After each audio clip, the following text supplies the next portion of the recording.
Halo pemirsa, apa kabar Anda hari ini? Semoga sehat selalu ya. Kembali lagi di UMN Channel, Reaching Out to Public bersama saya Nazira Nindi dalam program Yang Muda Yang Bicara. Nah, untuk hari ini kita kedatangan tamu spesial. Kenapa saya katakan tamu spesial? Karena tamu kita ini adalah salah satu mahasiswa Universitas Muslim Nusantara Al-Wasliyah, penerima beasiswa Tahfiz Al-Quran tahun 2020. Inilah dia Abangda Ahmad Yusuf Habibi. Assalamualaikum Bang. Waalaikumsalam warahmatullahi wabarakatuh. Bagaimana kabar Abang hari ini? Alhamdulillah, tetap semangat, luar biasa. Alhamdulillah. Nah Bang, pertanyaan saya, sebelum Abang terpilih nih sebagai salah satu penerima beasiswa Tahfiz Quran, pasti ada seleksinya dong? Ya. Nah, boleh Abang ceritakan bagaimana pengalaman Abang selama Abang mengikuti seleksi ini? Yang namanya seleksi ya pasti sesuatu hal yang membuat rasa takut ya, karena yang namanya seleksi orang yang pasti mempunyai kelebihan gitu ya. Jadi awal-awalnya ketika mendengar ada informasi bahwasanya ada seleksi beasiswa tahfiz Quran untuk mahasiswa, semenjak mendengar itu hati ini duk gitu ya. Ada rasa deg-degan. Nah, tapi yang namanya rasa takut itu kalau tidak dilawan, kalau tidak terjun ke dalamnya, kita nggak bakalan tahu gitu. Nah, itu dia. Terus kalau juga tidak kita ikuti seleksi beasiswa tahfiz tadi, rasanya rugi gitu loh, rugi kita sebagai calon penghafal Al-Quran gitu. Nah, jadi kalau pengalaman saya ketika mengikuti seleksi beasiswa tahfiz Quran ya cukup gimana ya, lumayan harus berjuang gitu loh. Harus berjuang. Berjuangnya itu seumpamanya biasanya kita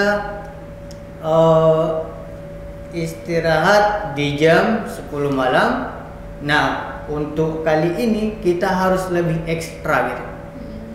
Ekstranya bisa jadi yang jam 11 malam istirahat, jam 12 malam baru istirahat. Nah, itu sedikit pengalaman dari saya ketika akan mengikuti seleksi beasiswa tahfiz Quran. Nah, itu dia. Berarti banyak juga ya Bang perjuangan yang harus dilalui sampai akhirnya bisa terpilih menjadi salah satu penerima beasiswa itu ya? Iya, lumayan juga banyak. Namun itu perlu kita garis bawahi, banyaknya butuh perjuangan yang berat itu menguji kelayakan kita. Layakkah kita mendapat beasiswa tadi atau tidak?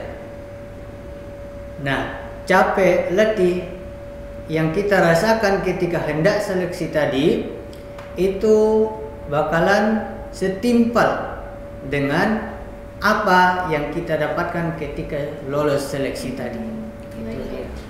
Nah, untuk persiapannya Bang, bagaimana persiapan yang Abang lakukan sebelum Abang mengikuti seleksi ini? Jadi kalau untuk persiapan ya lumayan berat juga sih ya.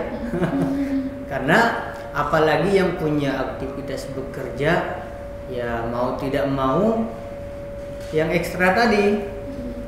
Contohnya macam saya, jam 10 malam baru istirahat. Tapi karena hendak mengikuti seleksi beasiswa tahfiz Quran tadi harus tidur kadang jam 12 malam. Seminggu sebelum seleksi beasiswa tahfiz Quran tadi. Nah, itu salah satunya. Dan juga di saat itu harus istiqomah sebelum tiba hari H. Istiqomah maksudnya bagaimana? Istiqomah murojaah hafalan. Itu dia pengalaman saya ketika hendak mau seleksi tadi.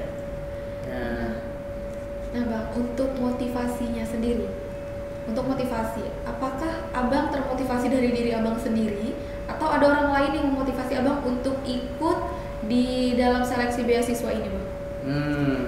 Jadi kalau untuk motivasi, awal mulanya saya didorong dan didukung oleh bagian TU di kampus Azidin. Bagian TU mengatakan, "Nak, pulang, ikutlah ini, mana tahu ada rezeki." Dikatakan oleh pihak TU. Datang lagi dosennya, yang hafal Al-Quran sekian juz bisa dapat beasiswa tahfiz Quran, kata pihak yang dari sana. Nah, semenjak mendengar itu, wah, harus dapat gitu ya. Harus dapat, karena rasanya ya gimana ya, rugi gitu, dikarenakan beasiswa tahfiz Quran ini jarang kita jumpai gitu loh, dan itu pun ya orang yang dipilih tadi harus memang luar biasa gitu, Nah, itu dia barangkali. Nah, Bang, untuk menghafal Al-Quran, setiap orang pasti punya tips dan triknya masing-masing.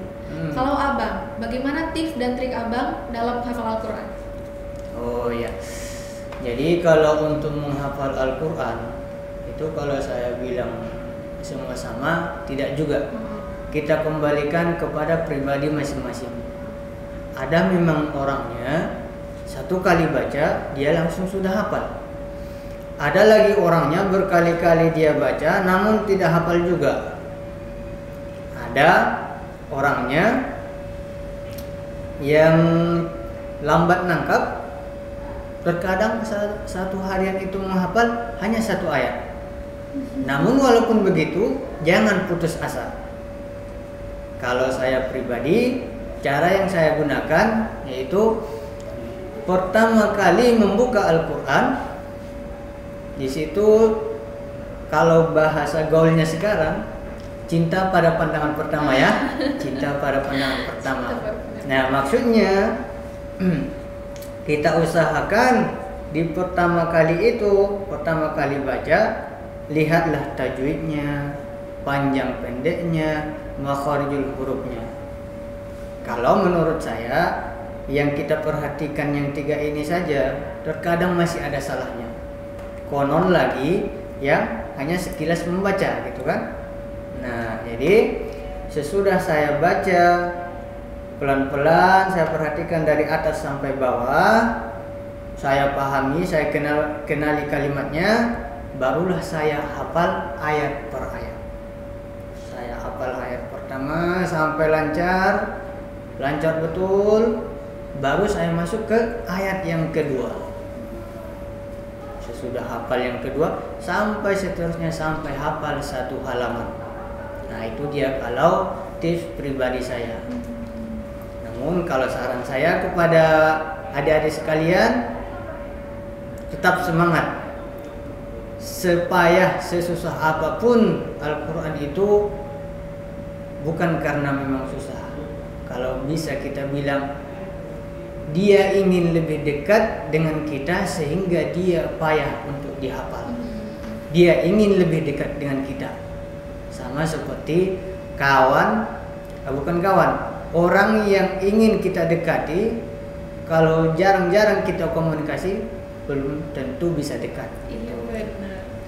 Nah, itu dia. Oke, Bang. Terakhir, Bang. Boleh dong Abang kasih kata-kata semangat atau motivasi untuk adik-adik atau teman-teman kita yang mungkin tahun ini akan mengikuti seleksi beasiswa tahfiz ini, Bang? Boleh, Bang? Bagi adik-adik yang akan mengikuti seleksi beasiswa tahfiz Quran, jangan takut dan jangan putus asa. Tetap semangat. Karena ketika adik-adik sekalian ikut dalam seleksi beasiswa tahfiz Quran, maka Anda telah terpilih sebagai orang yang luar biasa. Tetap semangat dan berjuang. Sukses bersama UMN Al-Wasliyah. Luar biasa. Terima kasih banyak ya, Bang. Iya, sama-sama. Nah, itu dia bincang-bincang kita hari ini. Luar biasa sekali ya. Semoga apa yang disampaikan oleh Abangda Ahmad Yusuf Habibi dapat menjadi motivasi bagi kita semua. Saya Nazira Nindi pamit undur diri. Wassalamualaikum warahmatullahi wabarakatuh.